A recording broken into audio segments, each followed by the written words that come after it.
আমরা একটু শুনতে চাইবো যে ইনসিকিউরিটিটা নিয়ে, এবং সেই ইনসিকিউরিটিটা তো একটা বাস্তব ইনসিকিউরিটি। আমরা একটা রাষ্ট্র গঠন করেছি, এই ক্ষেত্রে কি আমাদের আসলে একটা গ্রুপ যারা এই ব্যাপারটা বিশ্বাস করছে না বা ইসলাম ধর্মের মধ্যে তারা নাই, তারা ইনসিকিউর ফিল করছে না, এবং এই ফিলিংটা তাদেরকে দেয়া দরকার, বা যে ইনসিকিউরিটিটার কথা বলছেন জনাব মামুনুল হক। হ্যাঁ, এই যে অনিরাপত্তার কথা বা ইনসিকিউরিটির যে প্রশ্ন আসছে, এটা আসলে মূলত ইসলাম এবং ইসলামের যে রাজনৈতিক ব্যবস্থা বা ইসলামী যে রাষ্ট্র ব্যবস্থা, এই ব্যবস্থা সম্পর্কে মানে অনেকের না জানা থাকা বা একটা ভুল ধারণা থেকেই আমার মনে হয় এই ধরনের মনোভাব তৈরি হয় বা একটা আশঙ্কা তৈরি হয়। আপনি যদি ইসলামের যে প্রায় 1000 বছর বা তার চেয়েও বেশি সময় এই পৃথিবীতে ব্যাপকভাবেই সারা পৃথিবীকেই মৌলিকভাবে শাসন করেছে ইসলাম।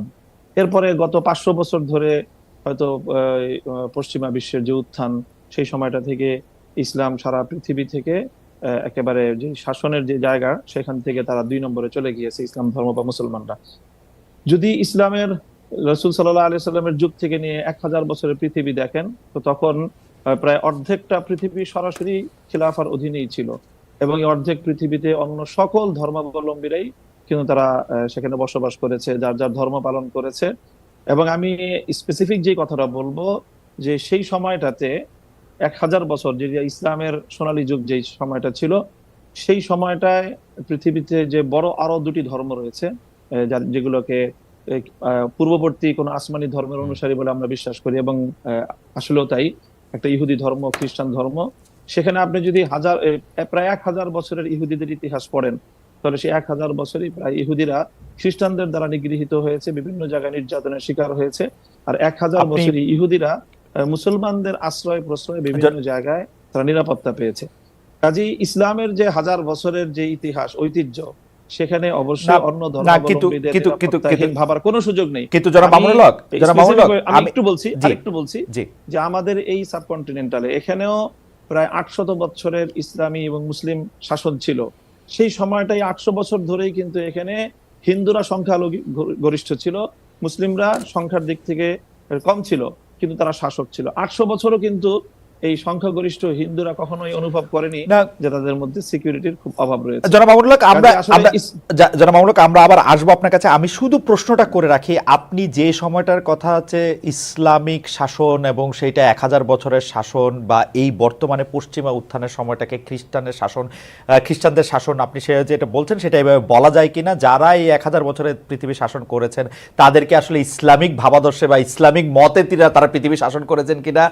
আমাদের উপমহাদেশে যারা মুসলমান, আপনি যাদেরকে মুসলমান শাসন বলছেন, সেটা মোগল হোক, পাঠান হোক, তারা আসলে সুদূর পরবর্তীভাবেও আসলে ইসলামী শাসন ব্যবস্থা করেছেন কিনা, সেটি নিয়ে আমরা আসলে আপনার সাথে একটু প্রশ্ন করবো। নাকি আপনি আসলে শুধুমাত্র তাদেরকে ব্র্যান্ডেড করছেন, যেহেতু তাদের নাম দেখে, নাম পড়ে মুসলমান মনে হয়? আমি সেটা মূল জায়গাটা যেটা বলবো, সেখানে শাসন ব্যবস্থার ক্ষেত্রে, আইনের ক্ষেত্রে মূল ভিত্তিটা ছিল কোরআন সুন্নাহ। ব্যক্তিগতভাবে অনেকেই অনেক অন্যায়, আমার মনে হয় জনাব মামুনুল হক, ভিত্তিটা ইসলাম থাকার কারণে এখানে অন্য ধর্মাবলম্বীরা কোনোভাবেই বিচার ব্যবস্থায় কোনোভাবে বৈষম্যের শিকার হওয়ার কোনো সুযোগ ছিল। জনাব মামুনুল হক, আমি একটু একান্তভাবে অনুরোধ করবো যে আপনি আইনের ব্যবস্থাটা কোরআন সুন্নাহ ছিল কিনা সেটিকে আবার একটু চেক করে বলবেন কিনা, অটোমানদের ক্ষেত্রে, মোগলদের ক্ষেত্রে, পাঠানদের ক্ষেত্রে। খুব একটা সাধারণ মানের ধর্মীয় অনুষ্ঠান আয়োজন করা পারমিশন চেয়েও বুয়েটের কর্তৃপক্ষের কাছ থেকে সেই অনুমোদনটা পাননি। এটা সকল মিডিয়াতে এসেছে। ঢাকা বিশ্ববিদ্যালয়ের কথা যদি বলি, এই ঢাকা বিশ্ববিদ্যালয়ে আপনার কত বছর, কত যুগ পর্যন্ত ইসলামের নামে কোনো ছাত্র সংগঠনকে আপনারা একটা প্রোগ্রাম করতে দেয় নাই, অথচ সেখানে অন্য সব ধরনের ছাত্র সংগঠনগুলো তারা কার্যক্রম পরিচালনা করছে। কমিউনিজমের মতাদর্শের যারা, তারা করতে পারবে, অন্যান্য তারা করতে পারবে। শুধু ইসলামী ছাত্র সংগঠনের নাম নেওয়া হলেই ঢাকা বিশ্ববিদ্যালয় তাদেরকে অচ্ছুত হিসেবে সাব্যস্ত করে রাখা হয়েছিল।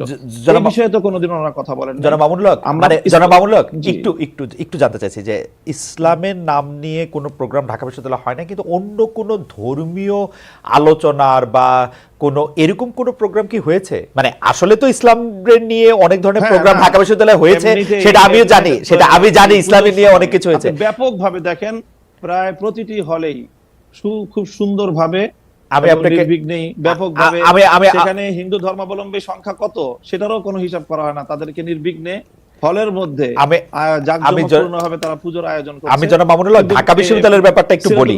আমি একটু ঢাকা বিশ্ববিদ্যালয় তখন সেখানে অনুমোদন পাওয়া যাচ্ছে। আমি ঢাকা বিশ্ববিদ্যালয়ের কথাটা একটু বলি। ঢাকা বিশ্ববিদ্যালয় আরবি, ইসলামের ইতিহাস ও সংস্কৃতি, ইসলামিক স্টাডিজ যেটা ইসলামী শিক্ষা সহ, ফার্সি সহ এবং আরও বেশ কিছু জায়গায় নিয়মিত এই ডিপার্টমেন্টগুলিতে নিয়মিত কোরআনের তাফসির, কোরআনের গল্প, কোরআনের থেকে বিভিন্ন উদাহরণ, হাদিসের বিভিন্ন রকম কথা, এগুলি নিয়ে নিয়মিত সেমিনারের আয়োজন করা হয়।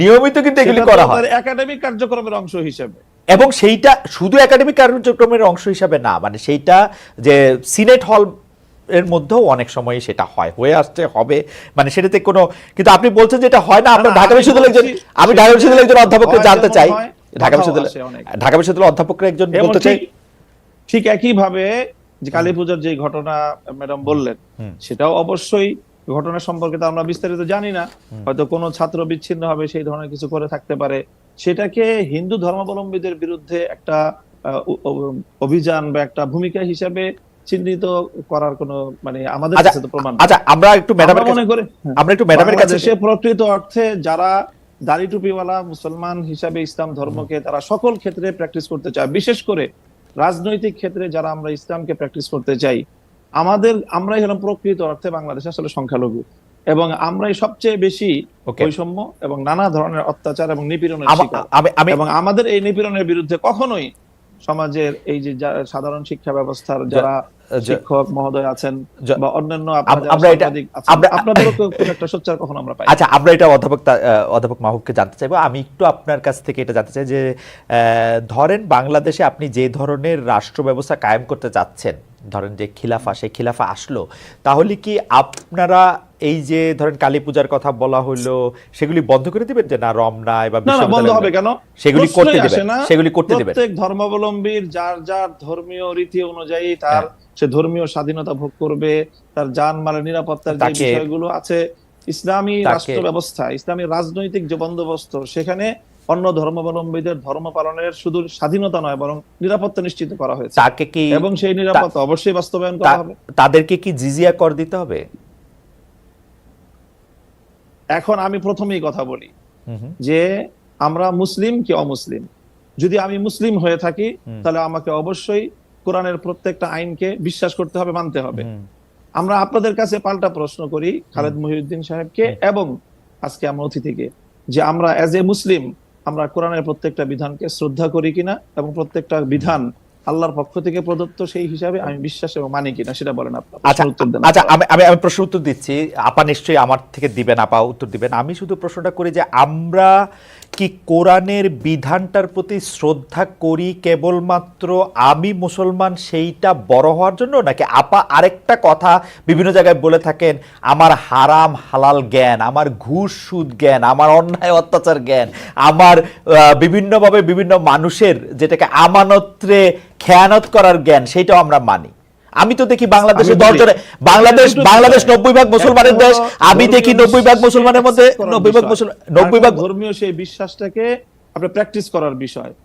যদি আপনি ধর্মীয় যে বিশ্বাস সেটাকে যদি আপনি অ্যাকসেপ্ট করেন, দেন তখন আপনি মুমিন না, আমি এবং যদি আপনি সেটাকে প্র্যাকটিস করেন তারপর আপনি সে ভালো আমল হলো, আপনার উন্নত মুসলিম হলেন। কিন্তু প্র্যাকটিস কোনটা গুরুত্বপূর্ণ, প্র্যাকটিস কোনটা গুরুত্বপূর্ণ, রাইট? প্র্যাকটিস কোনটা প্রশ্ন আমি বলি, একটু শুনেন। জি, জিজিয়া কর দিবে কিনা, জিজিয়া করটাকে স্বাভাবিকভাবে যেটা ভাবে উপস্থাপন করা হয় যে এটাকে খুব একটা জুলুম এবং অন্যায় এবং ইসলামের একটা বৈষম্যপূর্ণ বিধান হিসাবে আপনারা আখ্যায়িত করার আপনার প্রশ্নের টোনের মধ্যেই কথাটা রয়েছে। জিজিয়া কর এটা হলো মুসলমানদের কাছ থেকে জাকাত নেওয়া হয়, সেই জাকাত হলো তাদের অর্থনৈতিক রাষ্ট্রীয় যেই আপনার এই সোর্স, সেই সোর্সের এখান থেকে একটা ইনকাম। ঠিক তেমনি ভাবে অমুসলিমরা জাকাত দিবে না, তারা জাকাতের পরিবর্তে তারা জিজিয়া এবং কর দিবে, এবং এই জিজিয়া করের বিনিময়ে তারা তাদেরকে রাষ্ট্র সব ধরনের নিরাপত্তা এবং তাদের যে সার্ভিস গুলো দিবে, এটাকে আমরা সার্ভিস চার্জ বলতে পারি আসলে মূলত জিজিয়া কর। ওকে, অধ্যাপক মামুনুল হক, সরি অধ্যাপক তাসনিম সিরাজ মাহবুবের কাছে আমি একটু আসবো। আমি শুধু জানতে চাইছিলাম যে জাকাত যেমন একটা নির্দিষ্ট পরিমাণ ধন সম্পত্তি থাকলে সেই নির্দিষ্ট পরিমাণ ধন সম্পত্তির উপর ভিত্তি করে জাকাত দেওয়াটা জিজিয়া করো কি তাই? জিজিয়া কর হলো একটা চুক্তির ভিত্তিতে এবং একটা যৌক্তিক পরিমাণে, মানে এটা একটা যৌক্তিক একটা একটা পরিমাণে একটা রাষ্ট্রের লোক পক্ষ থেকে নির্ধারণ করা হয় যে মাথা পিছু সবার এবং জন্য, কোন সবার পর্যায়ে জন্য। কতটুকু সামর্থ্য থাকলে কতটুকু দিবে, এবং সামর্থ্যের বাইরে যদি কারো উপরে জিজিয়া কর আরোপ করা হয় তাহলে সেক্ষেত্রে কোরআন এবং হাদিসে সুস্পষ্টভাবে রাষ্ট্রকে নিষেধ করা হয়েছে, এবং যে এই আইন করবে একজন ব্যক্তির উপর সামর্থ্যের বাইরে যদি তার কাছ থেকে সার্ভিস চার্জ নেওয়া হয়, জিজিয়া কর নেওয়া হয়, তাহলে সেই আইন বলবৎ করা যাবে না। ইসলামিক স্পষ্টই বিধান রয়েছে। ইসলামের মধ্যে কোনটা বেশি গুরুত্বপূর্ণ, অমুসলিমদের সাথে সেরকম একটা চুক্তি করা? আমরা এই প্রশ্নের উত্তর আপনার নজরুল, আপনি শেখ হাসিনা আপনি শেখ হাসিনার দোর্দণ্ড শাসন আমলে আপনি শেখ হাসিনার উপদেষ্টাদের একজন সালমান এফ রহমান সাহেবের টেলিভিশনে বসে আপনি যেভাবে তার সমালোচনা করেছেন, মানে শুধু আপনাকে এবং নুরুল কবির ভাইকে ধরলে মানে মনে হয় যে বাংলাদেশ ওই সময় অনেক স্বাধীন ছিল, যেই কারণে আবার আলী রিয়াজ স্যার আমাকে বলছে যে আমি ফেসিবাদের পক্ষে কথা বলছি। আমি বলতেছি হচ্ছে যে আপনারা যারা বলতে চাইছেন তারা কিন্তু বলতে পারছেন, মানে হয়তো আপনাদের কিছু তো মানে ক্ষতি তো হয়েছেই, কিন্তু না খালেদ খালেদ খালেদ এক মিনিট খালেদ খালেদ জি বলেন। আপনি কিন্তু এই কথা আগেও বলেছেন, আমি ক্লিয়ার করি আপনাকে। আমরা যেটুক বলেছি তার চেয়ে 10 গুণ বেশি বলতে চেয়েছিলাম। আমরা বলতে চেয়েছিলাম শেখ হাসিনা হচ্ছে চোর, শেখ হাসিনা বাংলাদেশের সম্পদ পাচার করছে, তার ছেলে হচ্ছে দুর্নীতিবাজ, তার বোন হচ্ছে দুর্নীতিবাজ। আমরা বলতে চেয়েছিলাম ভারতের কাছে দেশ বিক্রি করে দেওয়া হচ্ছে। আমরা বলতে চেয়েছিলাম এই নির্বাচনগুলো করা হচ্ছে, এই ভুয়া নির্বাচন করা হচ্ছে বাংলাদেশকে ভারতের কাছে বেচে দেওয়ার জন্য। আমরা বলতে চেয়েছিলাম বাংলাদেশে একটা ভিনদেশীয় সংস্কৃতি কায়েম করা হচ্ছে, উদ্দেশ্য প্রণোদিত হবে। আমরা বলতে চেয়েছিলাম বাংলাদেশে যারা মুসলমান আছে সত্যিকারে আপনার কোন রকম রাজনীতির সাথে জড়িত না, তাদেরকে জঘন্যভাবে হয়রানি করা হচ্ছে। আমরা এরকম বহু কথা বলতে পারি নাই, যেটা বলেছি সেটা শুনেছেন দেখে আপনার মনে হচ্ছে অনেক, সেটাও শেষের দিকে